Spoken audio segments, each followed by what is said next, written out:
Because from this week, children will see fewer ads for unhealthy food as a voluntary ban by advertisers takes effect. The ban applies to products which are thought to play a significant role in childhood obesity, so soft drinks and chocolates, sweets, pizzas and ice creams. The latest figures say 1 in 10 reception-aged children is now obese. So 1 in 10 little children is obese. And it's estimated that obesity as a whole costs the NHS £11 billion a year. So if the numbers are going up and the costs are rising, should we simply just bite the bullet and ban junk food ads altogether, whether they're aimed at adults or children or both? Well, obviously, we talked about your service on Blue Peter 31 years ago. You were on the BBC. There were no ads, but I think we all remember the ads that were on when we were kids, don't we? We love the ads and we love a lot of that food. The problem is now we have a problem. And what are we going to do about it? We have to do something about it. We have to help parents to help the children. And it's adults and parents. So although I hate the thought of banning things, I think we have got to do something and curtail.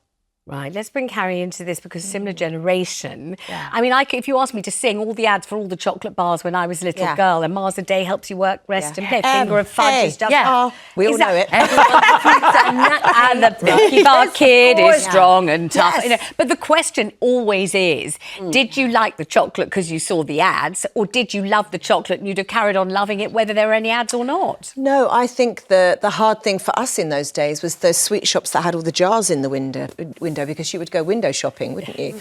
I don't think the adverts made a huge amount of difference. I think the introduction of family packs. I mean, when I was younger, family pack meant family pack. Now it just means, oh, I've got an even bigger bag to eat. And I think that's an issue. And I think since 2020 and COVID, I think deliveries, I mean, for instance, all the local shops, I live in London, all the fast food chains now just have rows of bikes outside. And those deliveries are happening all the time. And I think when it's so easy to access, that's an issue. For me, with my children, I've got 4 children, we have a fridge that is just for fruit and veg. And the answer, I always said to my children, the answer is never no. You can go to that fridge as many times as you want. And I think that changed. For me, I didn't grow up with that. And I think all my 4 children love fruit. Right. And not so keen on veg, but fruit. Some people for sure. say it's very expensive. Certainly lots of different kinds not all of more fruit. Exotic fruits are very expensive. Yes, they are, that's true. Pound of apples, you know, not cheap anymore, not like it used to be. Albie, I think we all come from a generation where you'd say, I'm hungry, and your mum, because it was usually a mum who was at home in those days, would say, well, it's how long till lunch? You know, you'll spoil your appetite, just wait, or if you're absolutely starving, have an apple. And that was it. There weren't snacks, as Carrie says, there weren't family packs of stuff. You didn't have fridges, you know, brimming with things like hummus that you can just dip into at any moment. Didn't even exist in this country. No one had even heard of it. You had to wait for food, and food would be a nourishing stew or something. You can see by my face I didn't really like it very much, but a very nourishing stew. And then, you know, and so there weren't all these kind of opportunities to keep stuffing your face with salty or sugary food. Well, what you've just described from your experience of childhood doesn't feel that different from my experience of childhood, I wouldn't say. How? You know, I'm 31, and parents pass down their childhood experiences to their children. And now people around my age are starting to have children, and they seem unable to say no in the same way that our parents were able to say no. I remember very vividly, and I was a fat child. My mum, I would say to my mum, "Oh, I'm hungry. Can I have a packet of crisps?" She'd say, "Oh no, Albie, have an apple." And I'd be like, "No, Mummy, I don't want an apple." She'd say, "Well, if you don't want an apple, you're not hungry then." And you'd see an advert on television for Frosties or Cocoa Pops and something, and I'd say, "Oh, Mum, can we get Cocoa Pops instead of just eating, you know, cornflakes or yogurt for breakfast?" She'd say, "No.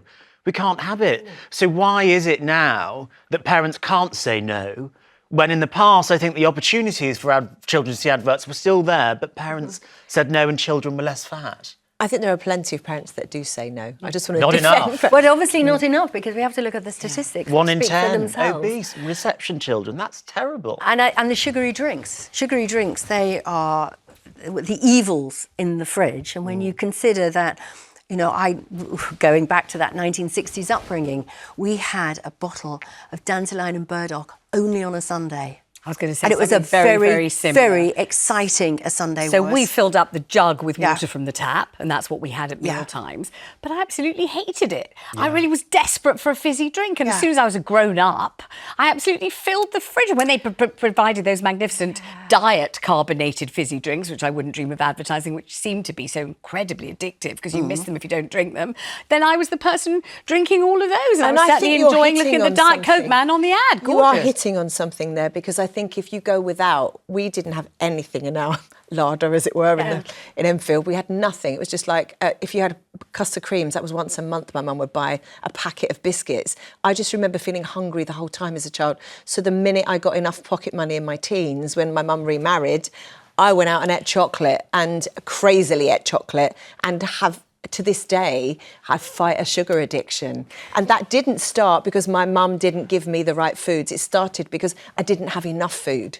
And I think we do have to just broaden the argument a little bit. Many of us end up addicted to foods because we didn't have enough of something. So we're looking at, the big picture here, and the question we're asking is about the advertising. Should the advertising of junk food be pulled? Or, as soon as you're old enough to know a sweet from a piece of celery, would we all be wanting it, craving it, desiring it anyway, and probably eating just as much of it? This is the question. So let's go to Paul in East Yorkshire, see what he thinks. Hi, Paul, what do you think about junk food ads?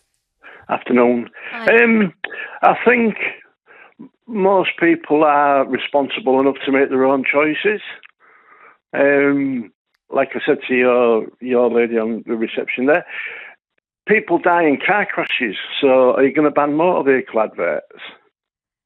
I mean, no, but it's a very tiny percentage of people who die in car crashes in this country every year, and the percentage of children with obesity and also adults with obesity is growing and growing and growing and costing us all an enormous amount of money. And also, they don't advertise on television speeding in a car. They might advertise a new vehicle, a new model of car, but they don't advertise doing something that it might actually harm you. Whereas these foods, eaten in profusion or even eaten at all, some people say, set up this lifelong craving, and it doesn't do anybody any good, and we all end up paying for it both physically and financially. So, do you think the adverts are aimed at grown-ups or children? Both. Junk food adverts. Both. What do you think?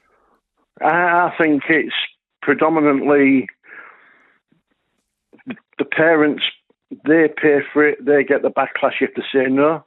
I mean, when I was, I mean, I'm nearly 60. Yeah. When I was growing up, our takeaway shop was the good old English chippy. Yeah.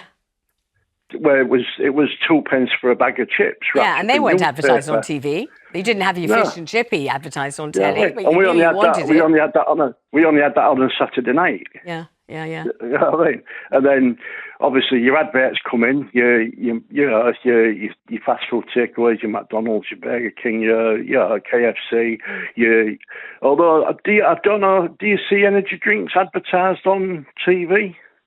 Yes. Paul, all the time. All the time, energy drinks are. And they're the ones that I think are really, really. They're the stuff what is laden with sugar, I think, is the problem. Absolutely packed with calories, absolutely. And also very cleverly marketed as something to do with sports and exercise. When we were kids, we know which product we're talking about. That used to come in that bottle that looked like it was yellow because it was covered in cellophane that you bought at the chemist and drank when you were ill. Absolutely. Suddenly rebranded as an energy, sexy, vitally, absolutely hilarious sporty drink. And we were old enough. I feel like saying, oi, we remember it. Hang on, we only had it when we had the flu. Do me a favour. AIDS recovery, I think. AIDS recovery, absolutely. Let's go to Penny on the line in Cornwall. Penny, do you think these adverts should be banned, and they're aimed at adults and children? Should they be banned across the board? I do think they should be banned. And I take issue with your point where you said that fruit is expensive. Right. It can be cheaper than chocolates. Chocolate's expensive. And I think, we need to change the attitude. Fruit can be quite cheap, and you can get plenty of it. Bananas are cheap. Bag of wonky apples are cheap. Yes. And Penny, do you think that there's a correlation between seeing an ad on TV for some pizza or a packet of crisps and thinking, oh, let me go and get some pizza, let me dial out for pizza, let me go and eat these crisps? Or once you love pizza and crisps, do you love it whether you've seen an advert or not? I think for children, it's a dopamine fix rather. It's food for thought. If it's not in their heads, they don't want it. I don't see it. Thank you. I think Carrie wants to ask we you something. do have to teach responsibility. With choice comes responsibility. We have so much more choice now. Your last caller saying about the fish and chip shop, it didn't have adverts for fish and chip. Now our high streets are full of takeaway shops, full of so much choice. But with choice, there has to come responsibility. So how would you teach a child that? Is that this is a treat. Right. This is something that we do, and they know it's coming up to that day where we're going to get to do that exciting thing. Treats don't happen every single day. It just doesn't. Life can't work like that. That's responsibility. Let's go to Louise in Manchester. Hello, Louise. Thanks for calling. You're saying that something very similar to Carrie. You're bringing in responsibility as a factor in all of this. Yeah, I mean, as a parent, you have to take responsibility for what your children are eating. And I agree with Carrie in what she was saying about, when they get older. But you need to teach children that, you're going to see these adverts about, you're going to see this, that and the other. So, it's okay to have a treat, but don't go overboard. And I think you need to monitor that. I mean, there's so much advertisements for death, and you've got to have them awkward conversations then, about what happens. And I don't want to see any more of them. And I don't think that they should be banned at all. No, I think Thanks, it's Louise. down. Good to talk to you. Let's bring in Olive, which sounds like a very healthy name, a very healthy food, especially if you can persuade your children to eat them, an acquired taste. Some people say. Olive in South Yorkshire. Hello, Olive. What do you think? Is it enough of television ads for junk food? But there's far too much junk food ads on the TV, definitely. And do you find yourself buying them or craving them or fancying them? Whoa, no, thank you, no. No. I'm 89, I know. It's an old, getting on. But I believe in them having the truth time to time. But I live on a street not far from the school. They call at the shops, and by the time they come down our street from the school, there is nothing but rubbish in our gardens. They finished eating and drinking in the gardens along the street. We definitely know when school's not on. And they're on holiday, you can think. And only this last week they've gone back to school. I says to my daughter, you can't half tell they're back at school, because we are full of rubbish by the time they get down to the street, and at the end, over the wall, over the thing, on the floor. They just throw them down anywhere, the cans and everything. Olive, are they eating? Are they stopping off for chicken and chips after school? Is it that kind of food, or is it sweet wrappers and ice cream wrappers and things? Oh, ice cream wrappers and everything. There's different shops up there, yes, on the street, the post office and everywhere. And these great big packets of crisps and all that are on, you know what I mean. And Olive, you're 89 years old. When you came out of school, did you go and buy sweets and chocolates and things? Did you have the money to do it? Did you do it? It was a farthing or whatever you had in them days. You was lucky to have a farthing in your pocket, and we didn't. No, we had to get home as quick as we could. Mum would have the tea on, and you would wait for that, and you would sit and get that. Yes. Olive, thank you. I think it's the word wait. Yes. That word wait is a very old-fashioned word, isn't it? And Olive made a really good point. Yeah. I always think, where do they get the money from to buy all these things? Because they are not cheap. And I would like to ask parents to probably not give them so much money for that kind of thing. Yeah. But this waiting thing is a kind of sounds as if you're kind of punishing a child, but actually waiting is an important thing when it comes to food. When you think about what we have on social media, though, which is the same as adverts, my social media feed is full of people cooking the most delicious, tasty, healthy food. And I think a lot of young people also pick up on those reels. I think some of it is about teaching our kids how to cook, how to enjoy food, all the different varieties of food. I think if we provide an alternative, that becomes, again, it's your choice then. It's like, I think I want to go towards that rather than going towards this other thing. But children do what their parents do, don't they? And it's a horrible truth, really, then we have to discuss it, that if a fish rots from the head down, as they say, and if the parents are not taking responsibility for the children, for the food, what they give them, and no meaning no, then this is just going to perpetuate But I think itself. treats are also quite important. Of course as they long are, as people absolutely. know that it's a treat, and you have McDonald's when you've done something good, maybe, and that doesn't happen Or it very happens often. on a Saturday afternoon Exactly. after Or a Saturday night when you're football watching or TV. whatever. Treats aren't bad, just not all the time. Of course. Right, thanks to all our callers, especially Olive. I thought she was brilliant.